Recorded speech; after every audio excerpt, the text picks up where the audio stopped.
কয়েকদিন আগে একটা ফোনের আলাপ ইতিমধ্যে ফাঁস হয়েছে বাংলাদেশে। তিনি বলেছেন, আমি বাংলাদেশের খুব কাছাকাছি আছি, চট করে বাংলাদেশে চলে আসবো। আমরা স্পষ্ট করে বলতে চাই, আমরা স্পষ্ট করে খুনি শেখ হাসিনা এবং তার দূষরদেরকে বলতে চাই, আপনি স্পেশাল ট্রাইব্যুনাল তৈরি করে বাংলাদেশ জামাত ইসলামী আমির মাওলানা মতিউর রহমান নিজামীকে হত্যা করেছেন। বাংলাদেশ জামাত ইসলামীর সেক্রেটারি জেনারেল আলী হাসান মোহাম্মদ মুজাহিদকে রশিদে ঝুলিয়ে হত্যা করেছেন। বাংলাদেশ জামাত ইসলামীর সম্মানিত সেক্রেটারি জেনারেল জনাব কাদের মোল্লাকে রশিদে ঝুলিয়ে হত্যা করেছেন। বাংলাদেশ জামাত ইসলামীর সেক্রেটারি জেনারেল জনাব কামরুজ্জামানকে রশিদে ঝুলিয়ে হত্যা করেছেন। জনাব পীর কাসিম আলীকে রশিদে ঝুলিয়ে হত্যা করেছেন। যে স্পেশাল ট্রাইব্যুনালের মাধ্যমে জামাতের নেতৃবৃন্দকে হত্যা করেছেন আল্লামা দেলোয়ার হোসেন সাঈদী, বাংলাদেশ জামাত ইসলামীর সম্মানিত নায়েবে আমির, তাকে ইনজেকশনে পুশ করে আল্লামা দেলোয়ার হোসেন সাঈদী সাহেবকে আপনারা হত্যা করেছেন।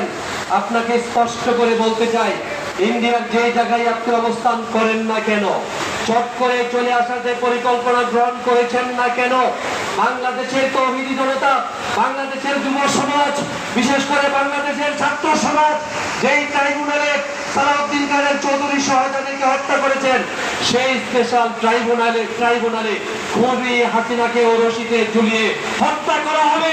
ইন্ডিয়া থেকে আপনাকে দেশে আনবার জন্য আমরা উদাত্ত আহ্বান জানাচ্ছি, আপনি চট করে চলে আসেন, আপনার জন্য অপেক্ষা করছে সেই ট্রাইব্যুনাল ইনশাআল্লাহ।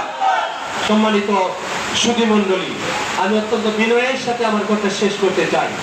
আমরা বাংলাদেশ জামাত ইসলামের নেতৃবৃন্দ, চর কিশোরগঞ্জের এই যুব সমাজ, চর কিশোরগঞ্জের এই মুরব্বী সমাজ, চর কিশোরগঞ্জের এই শিক্ষক সমাজ, চর কিশোরগঞ্জের এই ইমাম সমাজ, আলেম সমাজ দৃঢ়ভাবে সিদ্ধান্ত গ্রহণ করেছে, আগামী ত্রয়োদশ জাতীয় সংসদ নির্বাচনে আমরা একটি পক্ষকে দেখেছি 16 বছর, আরেকটি পক্ষকেও দেখেছিলাম দীর্ঘ সময় দায়িত্ব পালন করেছেন বাংলাদেশে, কিন্তু সন্ত্রাস মুক্ত একটি সমাজ, রক্তপাত মুক্ত একটি সমাজ, চাঁদাবাজ মুক্ত একটি সমাজ, দখলবাজ মুক্ত একটি সমাজ, মাদক মুক্ত একটি সমাজ, ইয়াবা মুক্ত একটি সমাজ, ইফতিজিং মুক্ত একটি সমাজ কোন পক্ষই বাস্তব বাংলাদেশে কার্যকর গ্রহণ করতে পারেন নাই, ঠিক কিনা বলেন?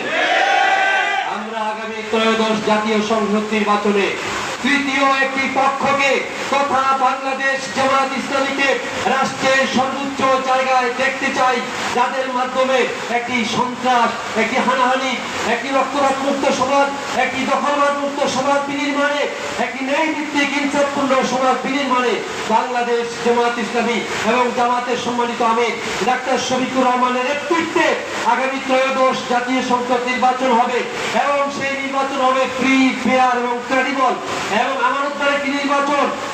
যার ভোট আমার ভোট আমি দিব, আমার ভোট আমি সৎ এবং যোগ্য পাত্রে দিব, ঠিক কিনা বলেন?